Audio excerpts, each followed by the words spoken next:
मुकेश जी, एक बहुत दुख की घड़ी है पूरी इंडस्ट्री के लिए। सर, आप कैसे याद कर रहे हैं राजू श्रीवास्तव को?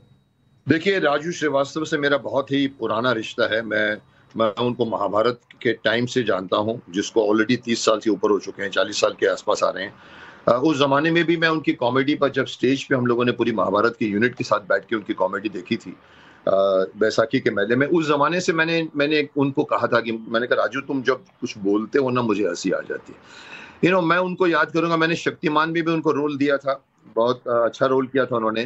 तो ये ऐसे एक है जिसकी क्षति पूर्ति नहीं हो सकती, बिकॉज ये ऐसे कॉमेडियन थे जो अपने जोक पे खुद हंसते थे। और मैंने उनको एक बार पूछा था, मैंने कहा, तो जोक मारता है, उसके पहले तो खुद हंसता है। तो बहुत अच्छी बात कही थी। बोला मुकेश जी, क्या है कि मैं जोक मार के मैं सोचता हूँ कि सामने वाला हंसेगा नहीं हंसेगा, मैं खुद हंस लेता हूँ। And that was his speciality. That is why he was so natural. He used to enjoy his jokes.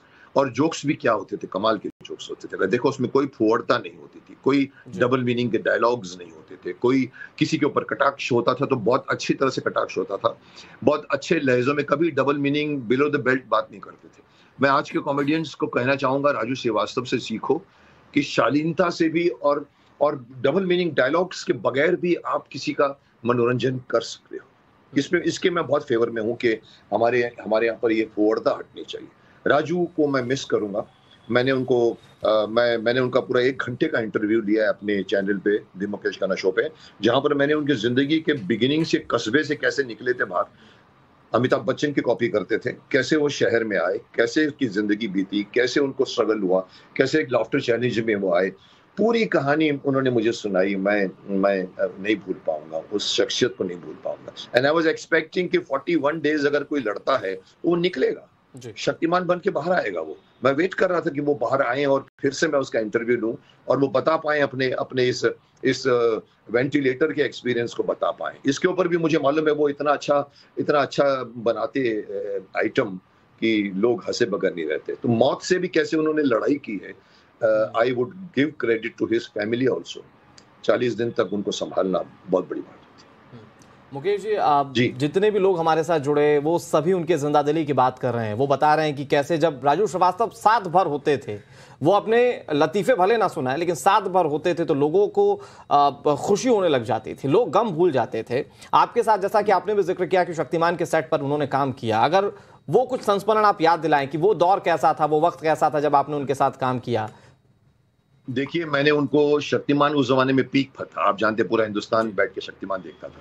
मैं जानता था उसको पहले से ही एज ए कॉमेडियन। मैंने कहा, तेरे को एक रोल दे रहा हूं मैं। बहुत खुश हो गए, शक्तिमान में मैं काम करूंगा। और उनको मैंने एडिटर का रोल दिया। पान की पीक निकलती थी यहाँ से उनके, और वो एक करप्ट एडिटर का रोल था, और आज की आवाज में ऑफिस में। और मुझे उस वक्त गंगाधर बन के कॉमेडी करनी होती थी। आपको पता है, शक्तिमान और कॉमेडियन गंगाधर भी होता था। पर मैं वो सोचता था कि कहाँ ये कॉमेडियन और कहाँ, मैं तो कॉमेडियन था नहीं। पर मजा आया, मतलब मैंने अच्छा मुकाबला किया उनके साथ में, और मेरी अपनी स्टाइल की कॉमेडी और उनकी जो नेचुरल कॉमेडी थी, and we enjoyed all the episode. आज भी लोग याद करते हैं कि आपके शक्तिमान में भी उन्होंने काम किया था। नहीं भुलाया जा सकता। मैं तो, जैसे आपने कहा कि लोग उसके जोक बोलने के पहले ही लोग हंसते थे, क्योंकि इतने लाइवली उनका अपीयरेंस था। आप देखो, कभी भी किसी से आप मिला और सबको पूछो, आप सामने बैठते थे तो एक चेहरे पर मुस्कुराहट रहती थी, कभी भी गमज़दा फेस नहीं देखा होगा आपने। बिल्कुल। तो वो एक इन्फेक्शियस, उनकी एक पूरा मुंह खोल के स्माइल करते थे, दांत दिखाकर स्माइल करते थे जी, और पूरे जोक मार के स्माइल करते थे। मुकेश जी, आप हमारे साथ प्लीज बने रहिएगा। इसी बीच रवि किशन भी कुछ कह रहे हैं, अपने दर्शकों को एक बार सुनवा देते हैं, हम आपके पास वापस लौटेंगे। उन्होंने हंसाते रहे, वही यादें रहीं। जब पार्टी में भी आए तो बीजेपी में साथ रहे, तो उन्होंने वहां पर फिल्म उद्योग में आए, फिल्म बंधु को अच्छे से संभाला। आज काफी फिल्मों की शूटिंग होती रही। पिछले 2 महीने पहले हम लोग साथ में थे एक मंच काशी में, जहां सब्सिडी दी जा रही थी। 2-3 दिन साथ रहा, हंसते रहा, कभी देख के उनको लगा नहीं था। और अचानक आज ये खबर आई।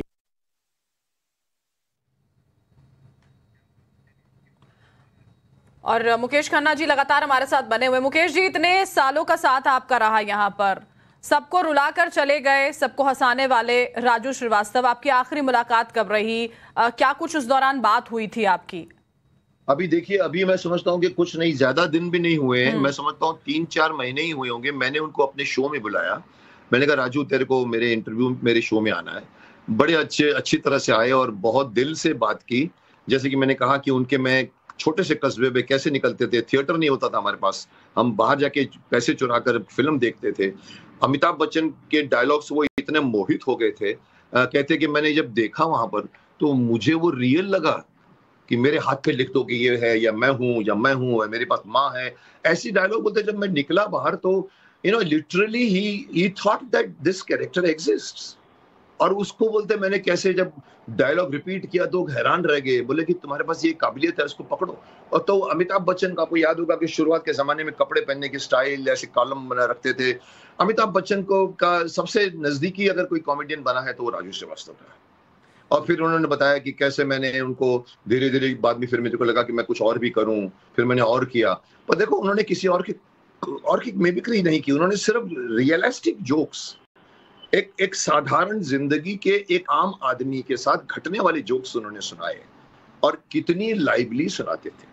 मतलब अगर वो कुछ सुनाते थे तो आपके सामने वो पूरी की पूरी घटना चित्रित हो जाती थी कि ऐसा किया, एक छोटा सा बच्चा बोलता था मोदी मोदी मोदी। अब उनका कॉमेडी बोलने का स्टाइल भी देखो, पूरे के पूरे बॉडी लैंग्वेज यूज करते थे और उसमें आप रम जाते थे। मेरे को याद है कि मेरे को एक बार किसी ने कमेंट किया था कि आप राजू श्रीवास्तव के कॉमेडियन में आपने टोका नहीं है। मेरे मशहूर कि मैं टोकता रहता हूँ। बोला, मैंने कहा मैं कैसे टोकूं, मैं तो मंत्रमुग्ध हो गया था उसकी बातें सुन, the way you used to, because he involves you in his jokes.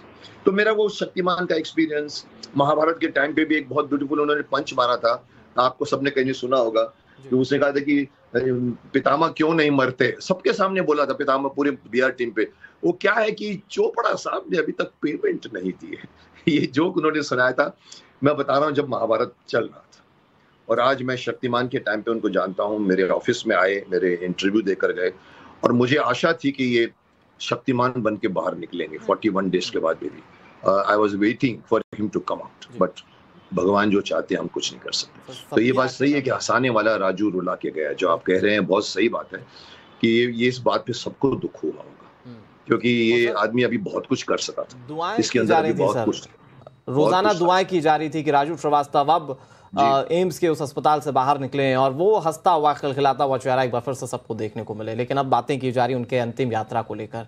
Sir, क्योंकि एक विधा थी अपने आप में उनकी कॉमेडी की और शायद उस स्टाइल को कोई अभी कॉपी नहीं कर पाएगा। आपने शुरुआत में भी कहा कि उनकी उस जगह को फिलअप कर पाना वो बड़ा मुश्किल था। क्या खासियतें देखते हैं उनकी कॉमेडी की सर? क्योंकि आपने ये भी बताया कि जिस तरीके से वो सिंप्लिसिटी के साथ कॉमेडी करते थे, हमारे आसपास की चीजों को लेकर कॉमेडी किया करते थे, वो बड़ा नेचुरल लगता था, लोगों की हंसी रुक नहीं पाती थी।